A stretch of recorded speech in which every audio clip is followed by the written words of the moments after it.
It was an ordinary afternoon when Darnell and his wife, Natasha, were driving through the unfamiliar streets of a small town. They had recently moved to the area, excited about the prospect of starting fresh in a new home. As they drove, the calm of the moment was quickly interrupted when Darnell noticed a police car tailing them from behind. It wasn't unusual to see a patrol car around, but something about the way it followed them made him uneasy. Without warning, the police car sped ahead of them, flashing its lights. The officers activated the siren and ordered Darnell to pull over through a loudspeaker. "Pull over immediately," came the harsh command. Natasha glanced at Darnell, sensing something was wrong. With a slight nod, Darnell steered the car to the shoulder of the road. His heart rate picked up, but he remained calm on the outside. They had done nothing wrong, but something told him this wasn't just a routine stop. As soon as Darnell steered the car off to the side of the road, his pulse quickened. The flashing lights of the police car in his rearview mirror were a constant reminder that things were about to change. Natasha's grip on her seat tightened, and the tension between them was palpable. Neither of them had done anything wrong, yet here they were, pulled over in a town they didn't know, treated like criminals for no other reason than the color of Darnell's skin. The officer who approached Darnell's side of the car was tall, his uniform crisp and sharp, but there was something about his demeanor that felt cold and unwelcoming. Without a word, the officer knocked on the window. Darnell rolled it down slowly, already feeling the unease growing in his chest. "Driver's license," the officer barked, his tone abrupt and unfriendly. Darnell didn't flinch. He knew his rights. He knew the drill. Reaching into his coat pocket, he handed over his ID with the calm confidence of a man who'd been through this kind of situation before, but that didn't make it any less frustrating. His wife, Natasha, watched silently from the passenger seat, her face tense with the same simmering anger that Darnell could feel building in him. The officer glanced at the license, then without a word, gestured to the other officer who was now standing by Natasha's side. That officer, shorter and stockier, didn't even acknowledge Natasha as he ordered her to step out of the car. Out of the vehicle, he commanded sharply, his voice laced with authority. Darnell's eyes flashed with confusion and frustration. This wasn't how things were supposed to go. They hadn't been speeding. There were no signs of anything that would warrant such an aggressive stop. But still, they complied. Darnell stepped out first, then Natasha followed him. As soon as they were both outside the vehicle, the officers began their search with a level of roughness that felt more personal than professional. The taller officer returned to Darnell's side, taking a step back to briefly inspect the car. He didn't bother asking for consent or even explaining why they were doing this, they just assumed that Darnell wouldn't object. They were in charge, after all. Darnell's eyes remained fixed on the officer as he rummaged through the trunk, tearing through their bags and personal belongings. The officer didn't care about the neatness of their things. The way he shoved items aside with no regard for them felt like a statement. They were outsiders in this town. They didn't deserve respect. Meanwhile, Natasha stood by the car, her arms crossed, clearly trying to mask her anger. The officer who had approached her now stepped forward, glancing her up and down. Without warning, he raised his hand toward her purse, and Darnell's patience snapped. "What is this?" Darnell asked, his voice rising slightly as he stepped toward the officers. "Why are you searching my wife? You've got no right to do this." The officers ignored his protests, continuing their search with a casual cruelty. Natasha was visibly shaken, but she remained silent, unwilling to escalate things further. Darnell's anger burned in his chest, but he held it back. His mind raced. He knew something was wrong. This wasn't just a routine stop. This was personal. He glanced at Natasha, whose face was flushed with humiliation, and his blood boiled. They hadn't done anything to deserve this. Why did it feel like they were being punished for simply existing in the wrong place at the wrong time? As the search went on, it became increasingly clear that they weren't just looking for something specific. They were treating Darnell and Natasha as suspects simply because of their race, because Darnell was black. He could feel the weight of that discrimination pressing down on him like a physical force. He took a deep breath, gathering his strength. He couldn't allow this to continue, not for himself and not for Natasha. He needed to say something, to assert his authority before things got out of hand. The officers were testing him, pushing him to see how far they could go. He walked toward the officer who was still rummaging through their personal items. "Enough," Darnell said, his voice low but firm. "You've crossed the line." The officer paused, confused, then scoffed. "What's the problem, sir?" Darnell took a step closer, his voice steady but firm with the weight of authority. "I'm the new chief of police in this town. I don't take kindly to people who treat my wife and me like criminals. Not for the color of my skin. Not for anything." The officers paused, their jaws slack with disbelief. For a moment, everything was still. Then the taller officer took a step back, his eyes flicking from Darnell's face to his badge and back again. "What did you say?" the officer asked, his tone now tinged with disbelief. "I said I'm the new chief of police," Darnell repeated, his anger still simmering beneath the surface. "I'll have this whole thing sorted out. But don't ever treat people like this again. Not on my watch." The officers exchanged uncertain glances, clearly processing what Darnell had just said. At first, they couldn't believe it. How could someone like him, someone black, be in charge? But after a moment of hesitation, one of them quickly checked the department records, confirming Darnell's position. The realization hit them like a slap in the face. "Oh my God," the officer muttered. "We didn't know." Darnell didn't give them the satisfaction of an apology. They were in the wrong, and there was no excuse. He wasn't about to let them off the hook so easily. He wasn't going to let them hide behind their uniforms or their ignorance. He stood tall, his eyes hard. "This isn't over. You don't get to just say you're sorry and move on. There's a problem here, and I'm going to fix it." At that moment, Natasha stepped forward, her hand gently resting on Darnell's arm. She was proud of him, but she was also exhausted. She just wanted this nightmare to end. The officers stood there, looking sheepish, but Darnell wasn't finished. This was just the beginning. They had made their mistake, and now they were going to answer for it. As the tension thickened in the air, Darnell's heart pounded in his chest. The realization of what had just happened hit him like a wave. He was no longer just a man trying to live a normal life in a new town. He was someone who had to fight for respect every single day, even when he'd worked hard to earn it. The officer's shock at his identity was one thing, but it was the treatment they had subjected him and Natasha to that left a scar deeper than any misunderstanding. The silence between him and Natasha was deafening. She looked at him with a mixture of pride and pain, knowing how badly this had stung. They had just arrived in this town, ready to settle in, start a new life, but now, they were more aware than ever that being black here might mean they had to fight for every inch of ground. "I can't believe they did that," Natasha muttered under her breath, her face flushed with the embarrassment of the ordeal. Her voice was small, but the hurt was unmistakable. It was clear she was trying to hold back the tears. Darnell clenched his fists, trying to maintain composure. He could feel his resolve growing with every second, but he also felt the weight of it all, how much harder he had to work to prove himself just to get a fair shot. They hadn't even stepped foot in their new home yet, and already, this town had given them a taste of its true colors. The officers, meanwhile, still hovered awkwardly in the background, unwilling to make eye contact. The moment of realization had clearly rattled them. They had assumed Darnell was just another black man to be intimidated, someone they could push around. They hadn't expected him to be in charge, to be someone who could hold them accountable. Now, they seemed unsure how to proceed. But Darnell wasn't done. Not yet. "You can't just treat people like that and expect it to go away," he said, his voice steady but carrying an undeniable force.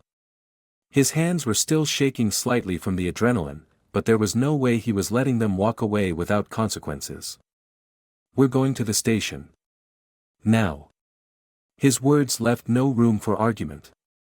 One of the officers started to speak, stuttering out apologies, but Darnell cut him off with a sharp look. He wasn't interested in their excuses. He wasn't interested in their empty apologies either. The damage had been done. With Natasha by his side, he climbed into the car, and the officers followed suit, leading them to the police station in an uneasy silence. It was clear they understood that this was no longer a simple traffic stop. This was a reckoning. As they drove, Darnell's mind raced with everything he had just witnessed. Every time he'd been pulled over before, he had tried to keep his head down. He had told himself that the best way to avoid confrontation was to comply, to stay calm. But this was different. They had crossed a line, and now he couldn't simply turn away. They arrived at the station, and Darnell's steps were heavy as he walked into the building, his badge still tucked into his jacket pocket. Inside, the air was tense.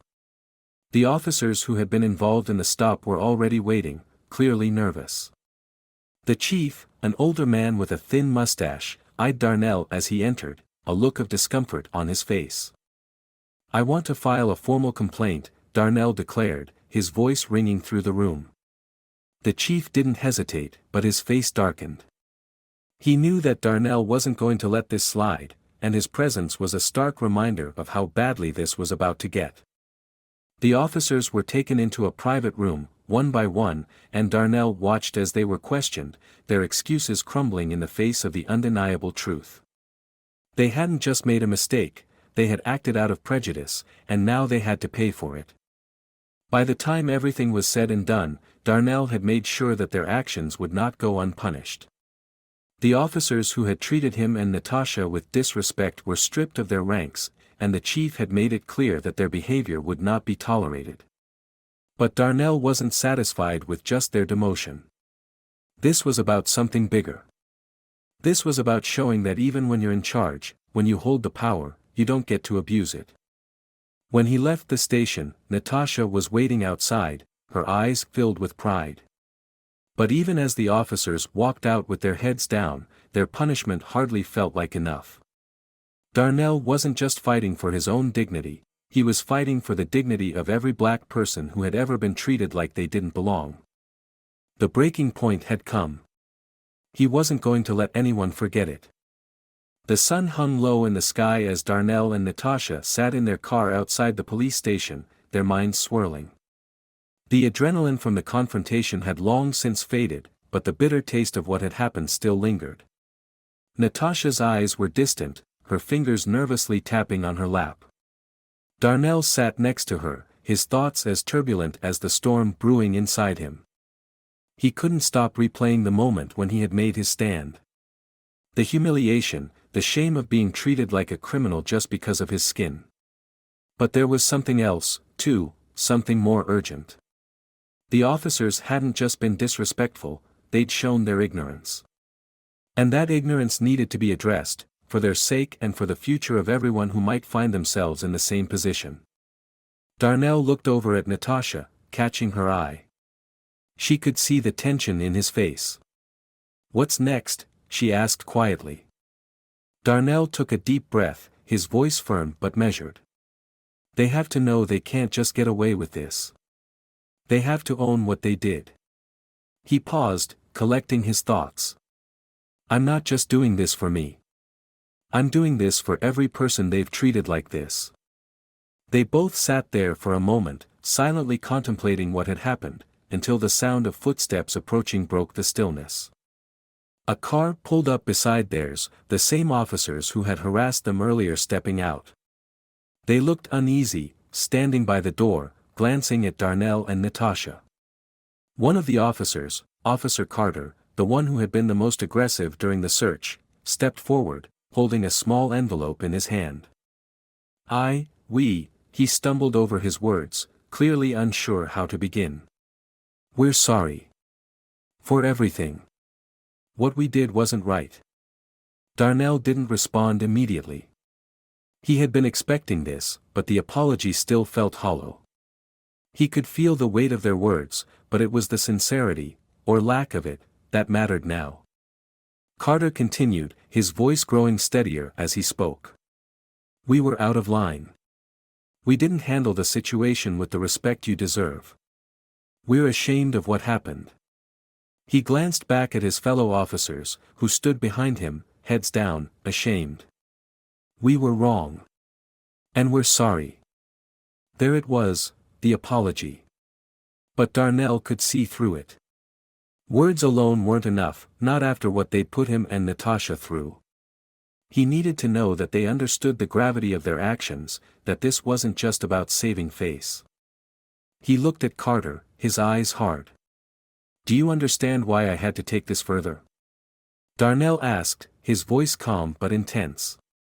Officer Carter nodded slowly, his eyes full of regret. Yes, sir. We weren't just pulling you over because of a mistake. We thought we could intimidate you, treat you like you didn't belong. We didn't see you for who you are.